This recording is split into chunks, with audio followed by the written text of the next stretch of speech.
আসসালামু আলাইকুম। আমি শামীমা খুলনা থেকে বলছি। ভিডিও ব্লগার শামীমা চ্যানেল থেকে আপনাদেরকে আরও একবার স্বাগত জানাই। কাছে কিংবা দূরে, দেশ কিংবা দেশের বাহিরে যে যেখান থেকে আমার ভিডিওটি দেখছেন, আশা করছি আল্লাহ পাকের অশেষ রহমতে আপনারা সকলেই ভালো আছেন। আমরাও আলহামদুলিল্লাহ ভালো আছি। তো চলে আসলাম নতুন আরও একটা ভিডিও নিয়ে। তো এখন সকাল থেকেই আমি ভিডিওটি শুরু করলাম। তো আমি আজকে সকালবেলার জন্য রুটি বানাবো। আর গতকাল রাতে আমি ভাজি করে রেখেছিলাম পাতাকপি আর আলু দিয়ে, সেটা আমি গরম করে নেব। তাই সকালবেলা নাস্তা হচ্ছে পাতাকপি ভাজি দিয়ে রুটি দিয়ে খাওয়া হবে।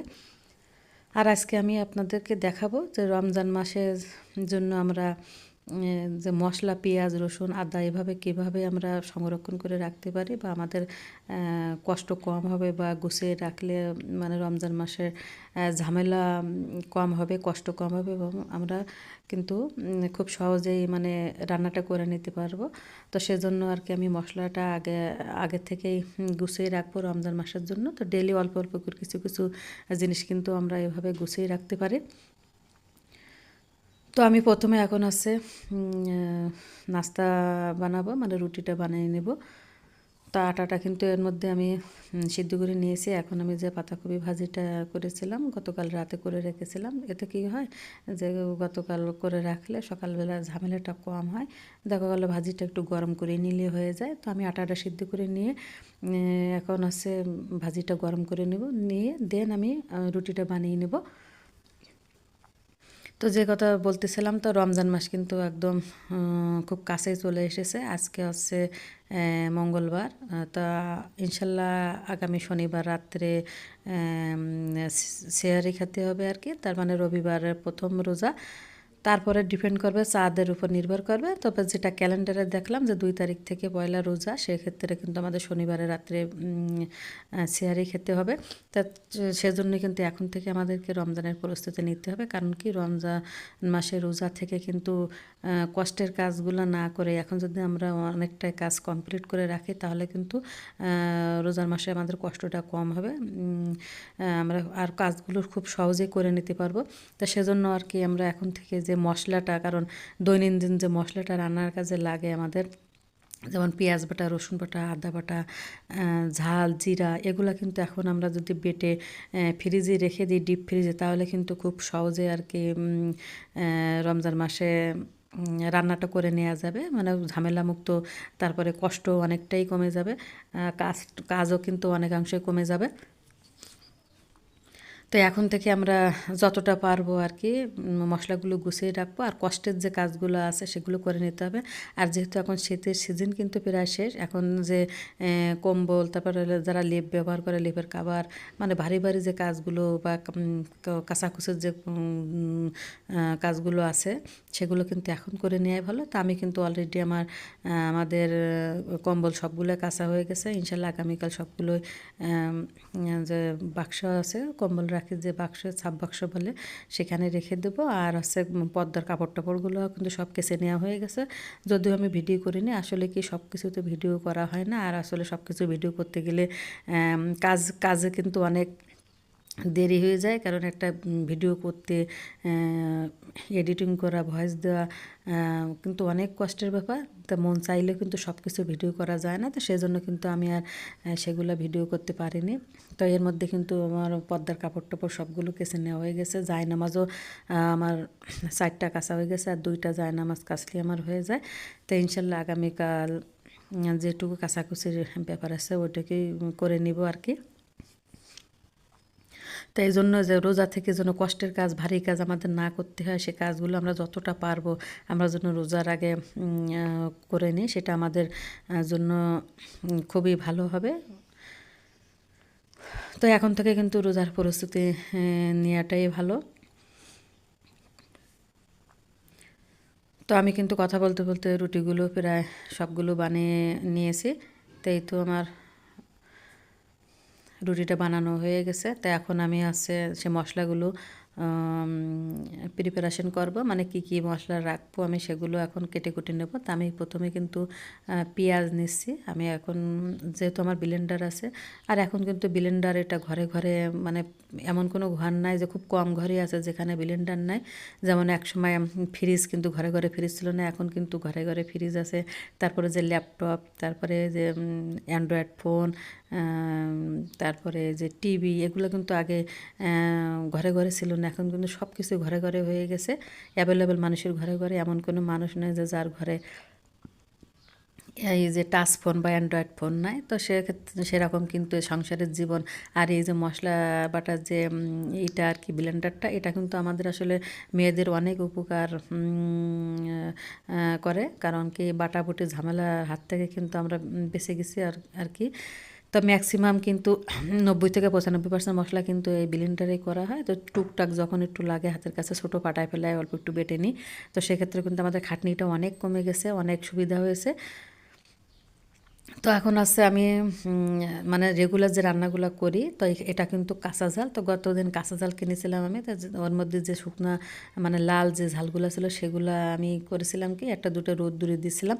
কারণ ঝাল 1 কেজি ঝাল কিনে অত ঝাল আসলে খাওয়া সম্ভব না, আবার দেখা হলে ফ্রিজে রাখলে নষ্ট হয়ে যেতে পারে। তো আমি কী করেছিলাম, যেগুলো লাল লাল হয়ে গেছে সেগুলো আমি একটু রোদ দূরে দিয়ে শুকিয়ে নিয়ে গেছিলাম, রোদ্দুরে দিয়ে শুকিয়ে রেখেছিলাম। তো এখন আমি পেঁয়াজ আর রসুন আর সেই কাঁচা ঝাল যে রোদ্দুরে দিয়েছিলাম সেগুলো আমি এই যে একসাথে ব্লেন্ড করে নিচ্ছি। আর এই মশলাটা কিন্তু সচরাচর যে আমরা রান্না করি সবসময় রেগুলার যে নর্মাল রান্নাগুলো, মানে সে রান্নাতে ব্যবহার করা হবে। তো দেখা গেলো কি এরকম প্লেটে, ছড়ানো প্লেটে রেখে যখন জমে যাবে আর কি, তখন কিন্তু ছুরি দিয়ে একটু যেমন আমরা বরফি বানাই এরকম কাটলি বা বরফি বানাই, ওইভাবে ছুরি দিয়ে কিন্তু কেটে ছোটো ছোটো টুকরা করে নিয়ে কিন্তু আমরা বক্সে বা পলি যে ব্যাগ আছে বা এয়ারটাইট যে ব্যাগ আছে, জিপলক ব্যাগ, তাতে কিন্তু রেখে দিতে পারি। তো এভাবে কিন্তু আমরা সারা মাস সংরক্ষণ করে রাখতে পারি মশলাগুলো। তো কেউ চাইলে এই মশলাগুলো দেখা গেলো 1 সপ্তাহের জন্য বেটে রাখতে পারেন, আবার দেখা গেলো 15 দিন বা 1 মাস, মানে যার যার কাজের সুবিধা অনুযায়ী সে সেভাবে কিন্তু মশলাগুলো এভাবে বেটে রাখলে ভালো হয়। কাজের অনেক সুবিধা হয়, আর আমাদের রান্না করতেও কিন্তু সময়টাও কম লাগে, আবার কষ্টটাও কিন্তু কম হয়। তা দেখা গেলো কি একদিন একটু কষ্ট করে আমরা যদি মশলাটা এভাবে বেটে রাখি 1 মাসের জন্য, তাহলে কিন্তু অনেকটাই সময় সেভ হয় বা অনেকটাই কষ্ট কমে আসে। তো এইভাবে প্লেটে রেখে দেখবেন 3 থেকে 4 ঘন্টা ডিপ ফ্রিজে রাখলে কিন্তু জমে যাবে। তো জমে যাওয়ার পরে তখন কেটে ছোটো ছোটো পিস করে তারপরে জিপলক ব্যাগ অথবা বক্সে রাখলেই হবে। তো এখন কিন্তু আমি আদা রসুন কেটে নিচ্ছি। আমি কিন্তু আগে থেকে সবগুলো আদা ছুলিয়ে রেখেছিলাম, ছুলিয়ে ধুয়ে রেখেছিলাম, তারপরে রসুনের কিন্তু খোসাটা ছাড়িয়ে তারপরে ধুয়ে রেখেছি। এখন আমি আদা রসুন বেটে নেব, কারণ সব রান্নায় কিন্তু আদা রসুন লাগে না। তো আদা রসুনটা আলাদা করে বেটে আলাদা পাত্রে রাখবো। যে যে তরকারিতে আদা রসুন লাগবে সে মানে সে তরকারিতে ইউজ করব। আর এই যে কাঁচা ঝাল আর পেঁয়াজ আর রসুন রান্না মানে যে বেটে রাখলাম, এগুলো কিন্তু নর্মাল যে রান্না করা হয় রেগুলার, সে রান্নাতে ব্যবহার করা হবে। তো এভাবে কিন্তু আমরা শুধু আদাও আলাদাভাবে বেটে রাখতে পারি, আবার দেখা গেলো কি শুধু রসুনও কিন্তু বেটে রাখতে পারি, আবার দেখা গেলো শুকনো ঝাল আছে সেটাও কিন্তু আলাদাভাবে বেটে রাখতে পারি। তো এখন কিন্তু আমি আদা রসুন কুচিয়ে নিলাম, নিয়ে এখন আমি ব্লেন্ডারে দিলাম, দিয়ে এখন এগুলো এভাবে বেটে নেব, ব্লেন্ডারে ব্লেন্ড করে নেব। তো এই তো আমি কিন্তু আরেকটা স্টিলের প্লেট এরকম নিয়েছি, ছড়ানো প্লেট। এখন আমি এই যে আদা রসুনটা এতে ঢেলে নেব। তো দেখুন এগুলো ব্লেন্ড করতে কিন্তু আমার 1 মিনিটও সময় লাগায়নি। তো কতটা সুবিধা হয়েছে এই ব্লেন্ডারটা হয়ে, মানে আমাদের নারীদের মহিলাদের কত উপকার হয়েছে আসলে সে বলে বোঝাবার মতো না। অনেক উপকার হয়েছে, আমাদের কাজ অনেকটাই কমে গেছে, খাটনি অনেকটাই কমে গেছে, অনেক সুবিধা হয়েছে। তো এই তো আবারও আমি রসুন আর আদা ব্লেন্ডারে নিয়ে ব্লেন্ড করে নিব। তো দেখা গেলো কি এভাবে যদি একসাথে এভাবে রেখে দেওয়া হয় বক্সে, সবগুলো বেটে, তাহলে কিন্তু যখন আপনি রান্না করবেন বের করতে কিন্তু অসুবিধা হবে। আবার দেখা গেলো নর্মাল হওয়ার পরে আবার ডিপে রাখা, সেটাও কিন্তু অনেক ঝামেলার ব্যাপার। বা দেখা গেলো কি এর যে গুণাগুণ আর কি, সেটাও কিন্তু নষ্ট হয়ে যেতে পারে। তো আমরা কি করব, আমরা বেটে এরকম পাত্রে জমিয়ে নেব আগে, জমিয়ে তারপরে ছোট ছোট পিস করে কেটে নিয়ে একটা পলি ব্যাগ বা যে বিভিন্ন ধরনের বক্স আছে, বক্সে রেখে দেব। আমাদের প্রয়োজন মতো একটা দলা লাগুক বা 2টা দলা বা 3টা, যার যতটুকু লাগবে প্রয়োজন মতো কিন্তু আমরা মানে বের করে নিতে পারবো। তো সেটাই কিন্তু সবথেকে ভালো সুবিধা হয়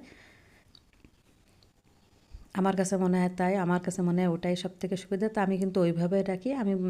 আমি করি কি যে এভাবে ছড়ানো প্লেটে জমে তারপরে ছোট ছোট টুকরা করে তারপরে পলিব্যাগে রেখে দিই বা বক্সে রেখে দিই। আবার অনেক সময় দেখা গেলো কি যে আইসক্রিমের যে ইগুলা আছে আইস পট, ওতেও জমানো যেতে পারে।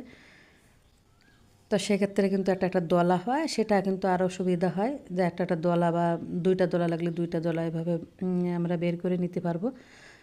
তো রান্নার 5 মিনিট আগে বের করে কিন্তু রাখলেই নর্মাল হয়ে যাবে। যে দেখুন, তো এখানে কিন্তু আমি আইসপটে কিন্তু শুধু আদা বেটে রেখেছিলাম, আর এরকম বক্সেও রাখতে পারি বা প্লাস্টিকের যে বক্সগুলো আছে তাতেও কিন্তু রাখতে পারি। এই যে দেখছেন, এটা কিন্তু শুধু পেঁয়াজ বাটা। তাই যে আমি এরকম প্লেটে রেখেছিলাম, রেখে তারপরে জমায়ে এরকম পিস পিস করে কেটে কেটে কেটে রেখেছিলাম।